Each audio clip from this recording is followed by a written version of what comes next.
আসসালামু আলাইকুম। আজকে আমাদের বরিশালের কাঁচা কলা দিয়ে ডিম দিয়ে রান্নার রেসিপিটা শেয়ার করব। এটা দেখতে এতটা আকর্ষণীয় আর এতটা মজার খাবার যে এটা দেখলে আপনার ইচ্ছা করবে বানাতে, আর এভাবে বানিয়ে খেতেও ইচ্ছে করবে। খুবই লোভনীয়, খুবই মজার এই রেসিপিটা তৈরি করতে আমার লাগবে কাঁচা কলা। এটা আমাদের একদম গাছের কাঁচা কলা, একদম গাছ থেকে আর কি আজকেই কেটে নিয়ে আসছি। আর লাগছে আমার ডিমটা আমি সিদ্ধ করতে বসিয়ে দেব। আর কাঁচা কলাগুলো একটু আলুর মতো করে কেটেছি, আর এই পানির ভিতরে ভিজিয়ে এখন আমি লবণ আর হলুদ দিয়ে রাখবো। কাঁচা কলার ভিতরে প্রচণ্ড কষ, হলুদ আর লবণটা দেওয়ার সাথে সাথে ছাড়া ছাড়া দিয়ে গেছে, যেরকম দুধে ছানা কাটে ঠিক সেরকম। আরও যেহেতু টাটকা কাঁচা কলা, তো একদম কষে ভরপুর। তো এই কাঁচা কলাটা আমি প্রথমে একটুখানি বয়ল করে নিব, একবার বলক আনিয়ে নিতে হবে, নতুবা এর তরকারিটা স্বাদও লাগবে না, আর এর তরকারিটা একদম ছাড়া ছাড়া দিয়ে যাবে, সেটা খেতেও আর কি ভালো লাগবে না। এর জন্য চুলা একটা হাঁড়ি বসিয়ে তারপর কাঁচা কলাটা একবার আর কি বলক আনিয়ে নিয়েছি। এখন পানিটা ঝেড়ে ফেলে দেব।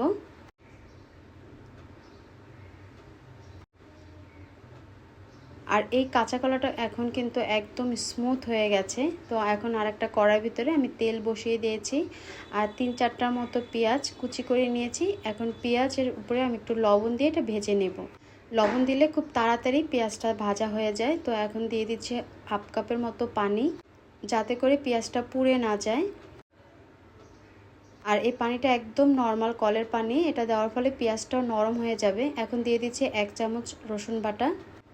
আপনারা চাইলে এখানে আদা বাটা দিতেও পারেন, নাও দিতে পারেন। তো হাতের কাছে ছিল তাই সামান্য একটুখানি আদা বাটা দিয়েছি। 2টার মতো পেঁয়াজ আর একটা টমেটো আমি পেস্ট করে নিয়েছি, সেটা আমি এখন দিয়ে দিলাম।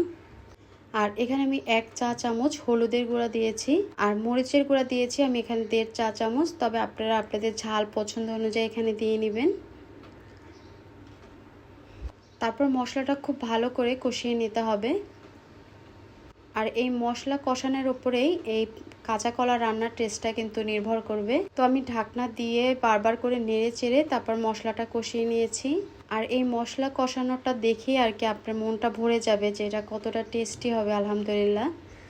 তো আমি কয়েকবার এভাবে নেড়ে চেড়ে তারপর মশলাটা কষিয়ে নিয়েছি। যখন দেখবেন যে উপর থেকে তেলটা ভেসে আসবে আর পেঁয়াজ রসুনের কোনো রকম গন্ধ আসবে না, সেই পর্যায়ে বুঝে যাবেন যে আপনার মশলাটা একদম পারফেক্টভাবে কষানো হয়ে গেছে। এখন আমি সেই কাঁচা কলাগুলো দিয়ে দিচ্ছি, যেটা আমি একবার বলকা নিয়ে নিয়েছি। আর এটা দেখতেই পাচ্ছেন এখন এটা কতটা সুন্দর লাগতেছে। এখন এই মশলার ভিতরে এটা দিয়ে তারপরে আমি কাঁচা কলাটা প্রথমে কষিয়ে নেব, আগেই আর কি পানিটা অ্যাড করব না। এটা ঢাকনা দিয়ে কয়েক মিনিটের মতন আমি কাঁচা কলাটা এই মশলার ভিতরে কষিয়ে নিয়েছি। আর আমার এই রেসিপিটি যদি আপনাদের কাছে ভালো লাগে তাহলে প্লিজ রিকোয়েস্ট থাকলো আমার চ্যানেলটি সাবস্ক্রাইব করার। আর বাসায় একদিন আমাদের বরিশালের মতো এভাবে কাঁচা কলা দিয়ে ডিম দিয়ে রান্না করে খেয়ে দেখবেন, আশা করছি সবার কাছেই ভালো লাগবে।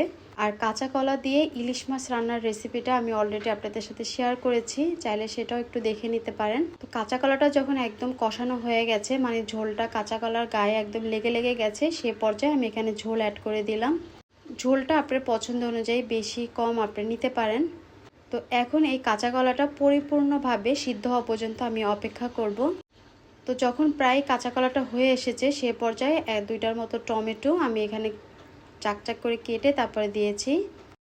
আর এই টমেটো রান্নাটা কিন্তু খেতে ভালো লাগে ভাতের সাথে। তো এ পর্যায়ে চাপ দিয়ে দেখবেন যে আপনার কাঁচা কলাটা পরিপূর্ণভাবে সিদ্ধ হয়েছে কিনা। আর এখানে আমি অপেক্ষা করছি টমেটোটা একটু নরম হয়ে আসা পর্যন্ত। তারপর যে ডিমগুলো সিদ্ধ করে ভেজে নিয়েছিলাম সেটা আমি এখন 2 ভাগ করে নিব। আপনারা চাইলে কিন্তু এই ডিমটা আস্তেও দিতে পারেন, তবে আমি 2 ভাগ দেওয়ার কারণ হচ্ছে এই ঝোলের ভিতরে যখন ডিমগুলো দিব ঝোলটা উপরে উঠে ডিমের কুসুমের উপরে লাগবে, আর সেটা খেতে অনেক বেশি সফট আর নরম লাগবে। আর এই কারণেই আমি ডিমটা ভেঙে দিয়েছি। আর আস্ত দিলে কি ডিমের কুসুমটা অনেক বেশি রাফ হয়ে থাকে, সেটা খেতে ভালো লাগে না। তো কয়েকটা কাঁচা মরিচ আমি একটুখানি ভেঙে তারপর দিয়েছি। ব্যাস তৈরি হয়ে গেল আমার কাঁচা কলা দিয়ে ডিম রান্না। আর এটার লুকটা এতটা সুন্দর হয়েছে আলহামদুলিল্লাহ, এটা দেখলেই ইচ্ছে করে যে এখনই ভাত খেয়ে নেই। তো আপনারাও বাসায় একদিন ট্রাই করবেন। আর যদি ধনিয়া পাতা থাকে তাহলে আপনারা ধনিয়া পাতা দিবেন, আর ধনিয়া পাতা হাতের কাছে না থাকলে সামান্য একটুখানি জিরার গুঁড়া উপর থেকে দিয়ে নামিয়ে নিলেই ব্যাস তৈরি।